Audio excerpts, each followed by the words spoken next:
All right, let's unlock a linguistic superpower today.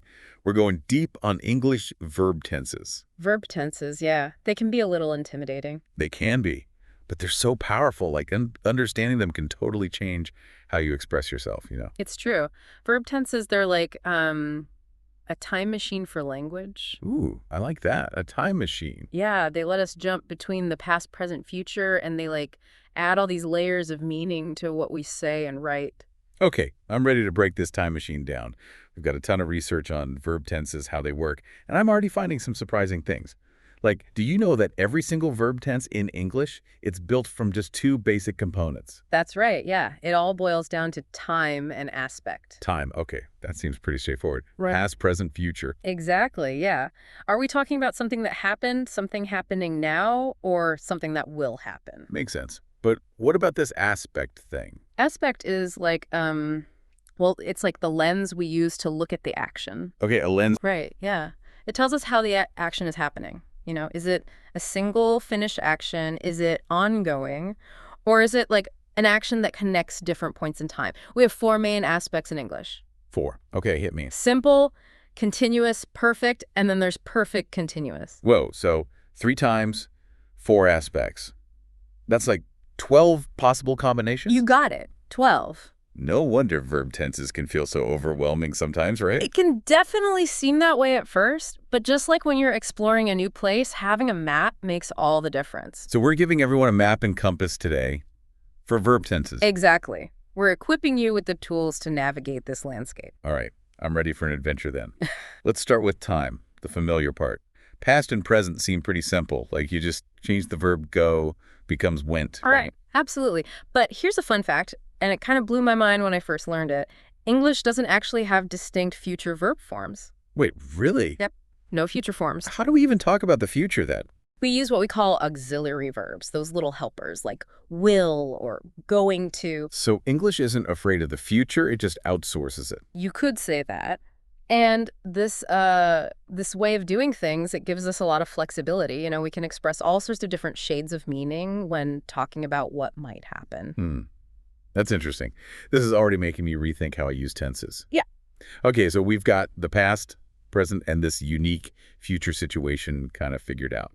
Now, what about simple tenses? They seem, well, simple. They are. They're like the foundation. Simple tenses are what we use for, well, most things, really, describing actions that are done and over with, actions that we do regularly, or just states of being. Like, I went to the store. That's a completed action. Or I drink coffee every morning, a habit. Perfect examples. See, they're not so simple after all. They can express so many things. Okay, I'm starting to see how these pieces fit together. What about continuous tenses, though?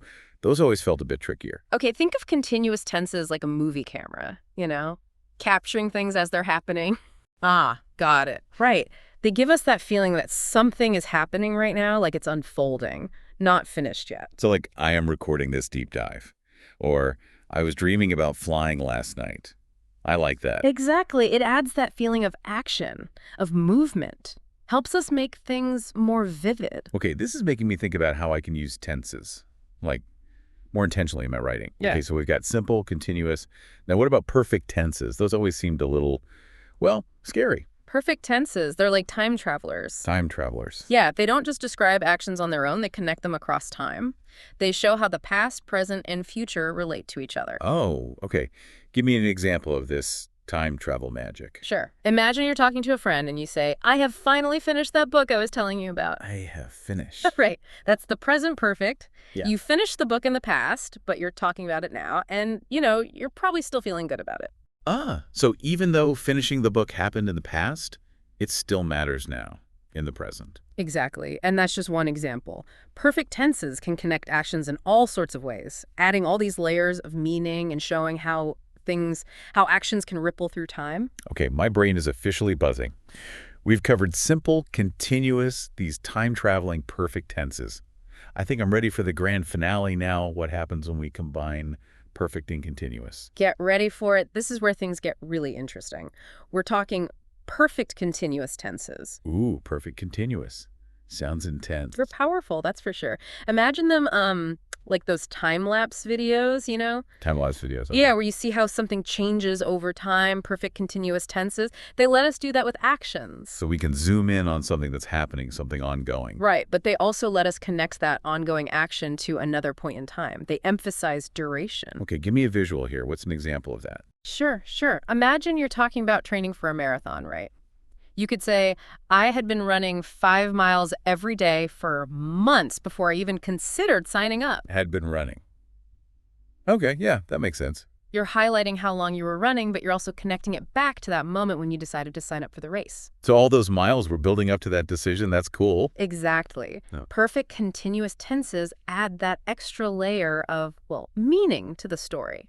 This is blowing my mind a little bit. I'm realizing that there's so much more to verb tenses than just, getting the grammar right. Absolutely. It's about making choices as a speaker or writer that actually change the story, the emotions, even how someone experiences time. You've got it. They're tools, powerful tools. We're not just talking about grammar here. It's more like creative writing or something. It is.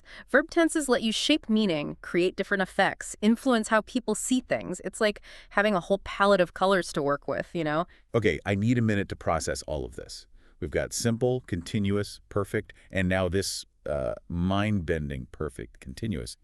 It's amazing how two little things, time and aspect, can create such a complex system. It's really pretty amazing. And it all works together as a system, too. It's like, let's get analogies, I guess. Symphony orchestra or something. I like that. Yeah, each instrument has its own part, but together they make something much bigger. Exactly. And just like with music, mastering verb tenses takes practice, paying attention to the details. Speaking of practice, something's been bugging me. You mentioned that English doesn't have future verb forms. Why is that? Like, why do we need these helper verbs? That's a question that has puzzled linguists for a long time, actually. And, English used to have a more complicated system for future tenses. We did, really? Yeah, similar to what you see in languages like Spanish or French. But, well, over time, things changed, simplified, and we started relying more on these auxiliary verbs. So English got lazy. Not exactly lazy, more like efficient, maybe? It's not just about being simple, though. This shift actually reflects a change in, well, how we think about the future. So? By using will or going to, we're adding a sense of possibility, of choice. Like, we're acknowledging that the future isn't set in stone. So instead of just saying what will happen, we're saying what we think might happen. Right, yeah. And that what we do can change what happens. It's subtle, but it's a big difference. Wow, that's fascinating. And here I thought we were just talking about grammar. It all connects. Grammar, thought, even culture. This is making me want to do a whole other deep dive, like on the history of language. Whoa. But for now, let's stick with verb tenses. Of course. I think you're really going to like where we go next. Ooh, do tell. Yeah. What else is there to explore with verb tenses? Well, we've looked at all the different parts of verb tenses, but we haven't really talked about how to, use them in the real world. You're right. Knowing the definitions is one thing, but using them is a whole other story. Right. So let's shift gears a little bit. Let's talk about how verb tenses help us tell stories, create different effects, and change how people understand things. Okay, let's do it. Show me how these time-bending tools really work. We're back, ready for the final leg of our verb tense journey. It's been quite the adventure, for sure. We've broken them down, looked at all the pieces, and even, thought about how they shape our view of the future. It's true, it's true. But now I really want to see them in action.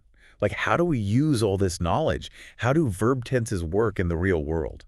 Well, let's think about storytelling. I mean, verb tenses are like the backbone of any good story, right? Ooh, okay, storytelling. Yeah. They give us control over time, create suspense, let us move between the past, present, future, take our audience on a journey. Right, right. Like in, I don't know, like a mystery novel or something. Exactly. The author might use the past perfect, for example, to hint at something that happened before the main story even started. Ah, and that makes you want to keep reading to figure out what happened. Right. It's like a puzzle. Or think about how a comedian might use the present tense to make a joke feel more immediate, like it's happening right there in front of you. Yeah, that's true. It's like they bring you into the moment. So it's not just what you say, it's how you say it. Exactly. And this goes beyond storytelling, too, Verb tenses can change how we understand events, like in real life. Really? How so? Well, think about this. The passive voice versus the active voice, like the vase was broken versus he broke the vase. Oh, yeah, good point. They both say the same thing, But but that they have different implications. Who's responsible? Who did the action? Verb tenses can shape all of that. so it's not just about being grammatically correct.